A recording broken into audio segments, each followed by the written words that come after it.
Hello বন্ধুরা, কেমন আছো তোমরা সবাই? আশা করি অনেক অনেক ভালোই আছো। আর তোমাদের ভালোবাসায় আমিও অনেক ভালো আছি, কারণ তোমরা আমাকে যে পরিমাণে ভালোবাসা দিয়েছ এবং সাপোর্ট দিয়েছ তা আমি কোনোদিন ভুলতে পারবো না। তাই তোমাদেরকে মজা দেওয়ার জন্য আবারও একটি নতুন গল্প নিয়ে হাজির হলাম। গল্পটি শোনার মতো, আশা করি তোমাদের দাঁড়িয়ে যাবে এবং তোমরা হাতের কাজ করতে সবাই হেডফোন নিয়ে বসে যাও। বিয়ের কিছুদিন পর আমার স্বামীর বস আমাদের বাড়িতে এলেন। তিনি আমার দিকে তাকিয়ে বললেন, ভাবি, আমি লক্ষ্য করেছি যে আপনি আপনার স্বামীর সাথে সম্পূর্ণ সুখী নন। আমি এই কথায় খুব অবাক হলাম, কিন্তু কিছু বলতে পারলাম না। কয়েকদিন পর বস আমাকে আলাদাভাবে ডেকে বললেন, আপনি যে আপনার জীবনে সুখ পাচ্ছেন না তা স্পষ্ট। আপনি চাইলে আমার সাথে কিছুটা সময় কাটাতে পারেন, আমি আপনাকে হাসাতে পারি। আমার চেহারা বেশ সুন্দর ছিল, গায়ের রং ফর্সা। বিয়ের পর আমি আরও সুন্দর হই, কিন্তু আমার স্বামী কখনোই সেটা বুঝতে পারত না, কারণ তিনি দৃষ্টিহীন ছিলেন। বিয়ের কয়েক মাসের মধ্যেই তার দৃষ্টিশক্তি সম্পূর্ণভাবে চলে যায়, ফলে কেউ আমার সৌন্দর্যের প্রশংসা করতে পারত না। আমি মনে মনে চাইতাম কেউ আমার প্রশংসা করুক, কিন্তু আমার কেউ ছিল না। একদিন একটি অজানা ব্যক্তি আমাদের বাড়িতে এলো। আমি তাকে আগে কখনো দেখিনি, কিন্তু তার উপস্থিতি আমার জীবনে নতুন অধ্যায়ের সূচনা করল। তাকে দেখে আমার মনে একটা ভালো লাগা কাজ করতে শুরু করল। জানি না কেন আমার গল্পগুলো তোমরা শুনো, কিন্তু সাবস্ক্রাইবই করো না। দয়া করে গল্পগুলো ভালো লাগলে ভিডিওটি লাইক, শেয়ার এবং চ্যানেলটি সাবস্ক্রাইব করো প্লিজ। যখন আমি লোকটির কাছে তার পরিচয় জানতে চাইলাম, সে বলল, আমি আপনার স্বামীর অফিসের বস জিম। ঠিক তখনই আমার স্বামীর গলা শোনা গেল। বলল, নেহা, তুমি বসকে দাঁড় করিয়ে কেন প্রশ্ন করছো? দরজার ভিতরে ঢুকে বস আমার কাছে ফিসফিস করে বললেন, ভাবি, এই বাড়ির বাকি ঋণ পরিশোধ করতে হবে। শীঘ্রই এই বাড়িটি আমার হাতে তুলে দিতে হবে। এটি শোনার পর আমি হতবাক হয়ে গেলাম। কিছুদিন আগে আমার স্বামী তার দৃষ্টিশক্তি হারিয়েছিলেন, আর এখন এই নতুন সমস্যা। আমার কান্না শুরু হয়, আর আমার স্বামীর চোখে জল দেখে সে বলল, আমার স্ত্রীকে এখন কোথায় নিয়ে যাব? তার বস তখন বললেন, চিন্তা করো না, তুমি তোমার স্ত্রীকে আমার বাড়িতে নিয়ে যেতে পারো। আমি তোমার কাছ থেকে 1 টাকাও নিব না। তোমরা শুধু আমার কর্মচারী নও, তোমরা আমার অনেক দিনের বন্ধু। সেই মুহূর্তে তার বস আমাদের জন্য সত্যিই দেবদূত হয়ে উঠলেন। আমি জানতাম আমার স্বামীর বসের মনে কি চলতেছিল। সে হয়তো আমাকে মনে মনে চাইতে শুরু করছে, তাই সে আমাদের তার সাথে রাখতে চাচ্ছে। আমরা তৎক্ষণাৎ রাজি হয়ে গেলাম এবং আমি আমার জিনিসপত্র নিয়ে জিম সাহেবের বাসায় গেলাম, কারণ এছাড়া কোনো উপায় ছিল না। সেখানে কোনো পরিবারের সদস্য ছিল না, শুধু আমরা। আমার বামির বস আমাকে বললেন, তুমি কাজের চিন্তা করো না, শুধু স্বামীর যত্ন নাও। আমাদের সাহায্য করার জন্য অনেকে আছে। আমাদের রুম দেখানোর পর জিম বাড়িতে থাকলো আমাদের সাথেই এবং অফিসের কাজগুলো করে আমি সেই মাসের বেতন পেয়েছিলাম। আর পরের দিন থেকে নিজের রুমের বাথরুমে গিয়ে স্নান করতেছিলাম। সেই সময় আমি শুধু গাউন পরেছিলাম, কারণ বাথরুমটা ছিল একান্ত আমার জন্য। তখন ঘরে ছিল একজন দাসী, যার নাম করিমা। ভাই, এটা একদিনের ঘটনা। আমি তখন স্নান ঘর থেকে বের হচ্ছিলাম, শরীরে গাউন জড়িয়ে। দরজা খোলার পর দেখতে পেলাম এক ভদ্রমহিলা দাঁড়িয়ে আছেন। তিনি বললেন, আমি করিমা ভাই, কিছু লাগলে আমাকে জানাবেন। আমি তার সঙ্গে কুশল বিনিময় করলাম এবং মনে হলো গা মোছার তোয়ালে দরকার। করিমাকে জিজ্ঞেস করলাম, তোয়ালে কোথায় রাখা হয়েছে? তিনি বললেন, ওটা ভালো করে ভাঁজ করা আছে, আপনি নেবেন। এই কথার পর আমি তোয়ালে নিয়ে স্নান ঘরে চলে গেলাম। তখনই দরজার বাইরে কেউ কড়া নাড়ল। আমি দরজা খুলে দেখি আমার স্বামীর অফিসের বস দাঁড়িয়ে আছেন। একটু অবাক হলেও বললাম, বস, কিছু দরকার ছিল? তিনি হেসে বললেন, একটি জরুরি ফাইল দরকার, তাই এসেছি। আমি তখন কিছু না বলে ফাইল খুঁজতে শুরু করলাম। ওই অবস্থায় ফাইল পেয়ে দিয়ে আসার সময় তিনি বললেন, আপনার চেহারা খুব সুন্দর। তার মুখ থেকে প্রশংসা শুনে একটু অপ্রস্তুত হয়ে গেলাম। সন্ধ্যায় যখন আমরা সবাই একসাথে বসেছিলাম, তখন স্বামীর পাশে বসে তাকে খাইয়ে দিচ্ছিলাম। স্বামীর হাত ধরতে গিয়ে আমি হঠাৎ একটু ঘাবড়ে গেলাম, কারণ সেখানে বসেছিলেন। আমাদের কথোপকথনে তার চোখে কিছু আলাদা ভাব লক্ষ্য করলাম। তিনি তখন বললেন, ভাবি, খাবারটি দারুণ হয়েছে, আপনাকে রাগ করতে হবে না। তার কথায় একটু খুশি হলাম, আর তার মুখের দিকে তাকিয়ে দেখলাম তিনি সত্যিই আন্তরিক। একটু সময় পর আমি আবার স্বামীর পাশে বসে তাকে খাইয়ে দিচ্ছিলাম, যখন আমার হাত আবারও তার দিকে চলে যায়।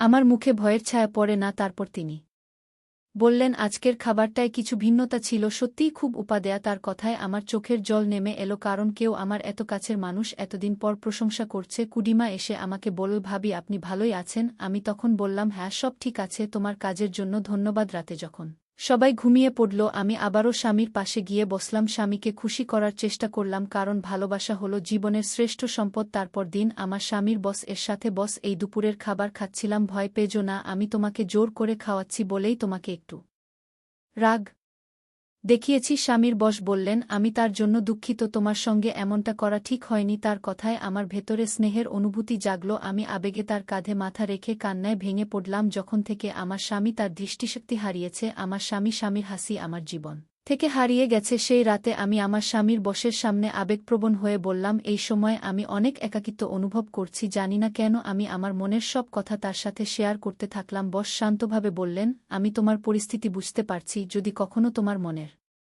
কথা বলতে ইচ্ছে হয় তবে আমার সঙ্গে শেয়ার করতে পারো। তবে হ্যাঁ, আজ থেকে আমাকে বস বলে ডেকো না। আমি তোমার স্বামীর বন্ধু, তুমি আমাকে নাম ধরে ডাকতে পারো। আমাদের একে অপরের পাশে থাকার প্রয়োজন, তাতে হয়তো তোমার সমস্যাগুলো কিছুটা লাঘব হবে। আমি তখন মৃদু হেসে বললাম, ধন্যবাদ জিম, এটা আমার জন্য অনেক বড় সান্ত্বনা। আমরা এভাবে কথোপকথনে ডুবেছিলাম। হঠাৎ আমার রুম থেকে স্বামীর কাশি শোনা গেল। আমি দ্রুত রুমে গেলাম। সেখানে গিয়ে দেখি স্বামী গভীর ঘুমে আচ্ছন্ন। এমনকি আমার চোখের সামনে ছিল স্বামীর বস জিম। কিছুদিন পর আমার বোন সুমি আমাদের সাথে দেখা করতে এলো। যাই হোক, এখন হয়েছে তাই না, আমি ভাবছি আজ রাতেই তাকে প্রস্তাব দিই। সে জানত না যে আমরা যে বাড়িতে থাকি সেটা আসলে জিমের। এ বিশ্বাসটা গোপন রাখার জন্য আমি চুপ থাকলাম। পরে আমি জিমের ঘরে গিয়ে দেখি তিনি কিছু উপহার এনেছেন। সেই সময় সুমি এসে হাজির হয়। আমি দরজা খোলা আমার সুমিকে জোরে চিৎকার করে উঠি। আমি তাকে বললাম, জিমে কাপড়গুলো তোমার জন্যই কিনেছে। সুমি হতবাক হয়ে ঘর থেকে বেরিয়ে গেল। আমি তখন জিমের দিকে তাকিয়ে হাসলাম। পরের দিন আমার স্বামী দুজনেই ছুটি পেয়েছিল। সেদিন জিম বাড়িতেই ছিলেন। জিমকে দেখলাম সবসময় আমার বোন সুমির কাছে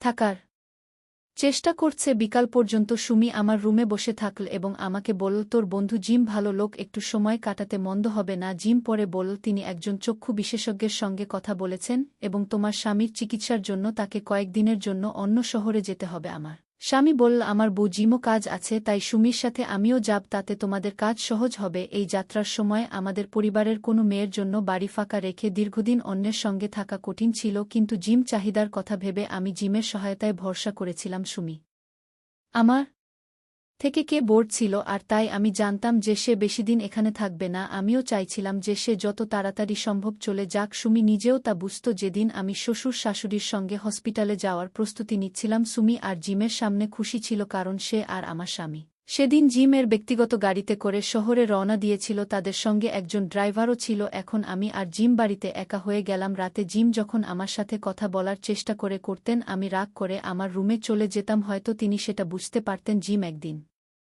আমার কাছে একটি বাক্স নিয়ে এলেন। সেই বাক্সে ছিল একটি নতুন পোশাক। তিনি আমাকে সেটা দিয়ে বললেন, এটা তোমার জন্য। কিন্তু আমি খুশি হলাম না, মনে হচ্ছিল এটা হয়তো সুমির জন্য ছিল। আমি রাগ করে বললাম, জিম, আপনি আগে এই পোশাকটা আমার ছোট বোনকে দিয়েছিলেন, এখন কেন আবার আমার জন্য নিয়ে এলেন? জিম বললেন, নেহা, এটা সত্যি তোমার জন্য। আমি কখনো এরকম পোশাক কাউকে দিইনি, এই প্রথম তোমার জন্য কিছু এনেছি। তার কথা শুনে আমি একটু শান্ত হলাম। মনে হচ্ছিল তিনি সত্যি বলছেন। তার অনুরোধে আমি সেই পোশাকটি পরে দেখলাম। যখন আমি ছোট ছিলাম তখন এরকম পোশাক পরতাম, আর এখন এই পোশাকটি আমাকে বেশ মানিয়েছে। জিম কাছে এসে আমার দিকে তাকিয়ে বললেন, তোমাকে অসাধারণ লাগছে এই পোশাকে। তার প্রশংসায় আমি লজ্জা পেলাম, কিন্তু তার আন্তরিকতায় আমার মন ভালো হয়ে গেল। জিম এমনভাবে আমার দিকে তাকালেন যে মনে হলো তিনি সত্যিই আমার জন্য এই পোশাক এনেছেন। তার চোখে সত্যতা দেখে আমি নিজেকে সুখী মনে করলাম। আমি মনে মনে ভাবতে থাকলাম যে আমাকে নিয়ে ভাবার একজন আছে। তাহলে জিমের সঙ্গে কথা বলার সময় হঠাৎ আমার কি হচ্ছে তা ঠিকমতো বুঝতে পারলাম না। আমার মনে হয়েছিল সবকিছু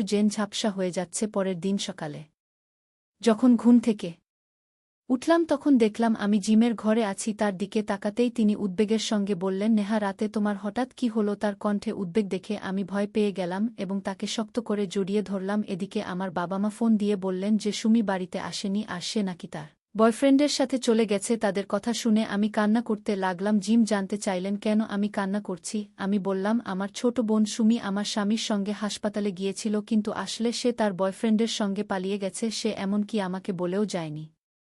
আমি বাবা-মাকে ফোন করেছিলাম এবং বলেছিলাম যে আমার বোন আমার সাথে দেখা করতে এসেছে, কিন্তু তার প্রেমিকের সঙ্গে পালিয়ে গেছে। জিম তখন আমাকে শান্ত করে বললেন, নেহা, ওকে নিয়ে একটু চিন্তা করো না। সুমি নিজের পছন্দের পথে গেছে, তার সিদ্ধান্তকে সম্মান করতে হবে। তুমি একা নও, আমি আছি তোমার পাশে। তার কথায় আমার মনে ভরসা এলো। আমার স্বামীর চেয়ে জিম আমাকে একটু বেশি ভরসাযোগ্য মনে করেছিলাম। গত রাতে তার আন্তরিকতা বুঝতে পেরেছিলাম যে সে সত্যিই আমাকে বোঝার চেষ্টা করছে। আমি আবার সেই পোশাক পরে নিলাম যা সে আমাকে দিয়েছিল। পোশাকটা অনেকটাই ছোট ছিল, আমাকে অনেক সুন্দর লাগছিল।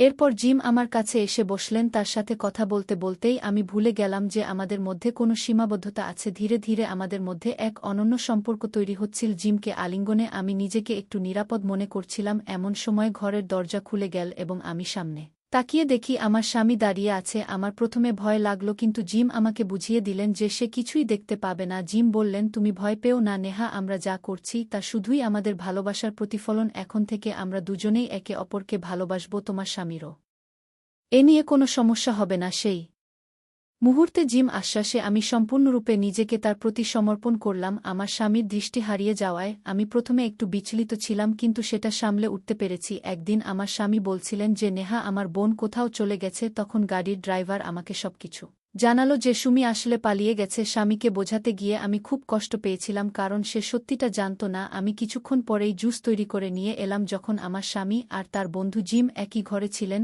আমি ওদের জন্য জুস নিয়ে যাচ্ছিলাম। ঠিক সেই সময় হঠাৎ তাদের কথোপকথন শুনে থমকে দাঁড়ালাম। ঘরে ঢুকেই স্বামীকে বললাম, আমি তোমাদের কথাবার্তা শুনেছি। আমার স্বামী হাসতে হাসতে বলল, কিছু মনে করো না, আমরা জিমের পুরনো প্রেমের গল্প নিয়ে কথা বলছিলাম। আমি ব্যাপারটা নিয়ে একটু চিন্তিত ছিলাম। জিম তখন স্বীকার করলেন যে তোমার স্বামী আসলে অন্ধ নয়, বরং সে জেনে বুঝে মেয়েদের বিপদে ফেলার একটা চক্র চালায়। আমি অবাক হয়ে গেলাম যখন জানতে পারলাম সে আমার বোন সুমির সাথেও একটি চুক্তি করেছিল, এবং জিম আমাকে এসব ব্যাপারে সতর্ক করল। জিম বলল, আমি সত্যিকার অর্থে তোমার প্রতি অনুভব করি এবং তোমাকে জানাতে চেয়েছি যে তোমার স্বামী কি করছে। আমি সেদিনই পুলিশকে ডেকে নিয়েছিলাম যাতে তোমার বোন সুমিকে উদ্ধার করা যায়। জিম আমাকে একটি ভিডিও দেখাল যেখানে স্পষ্টভাবে প্রমাণ ছিল যে আমার স্বামী তার কুৎসিত উদ্দেশ্য নিয়ে কিভাবে মেয়েদের নিয়ে ব্যবসা করে। ভিডিওটি দেখার পর আমার চোখ খুলে গেল।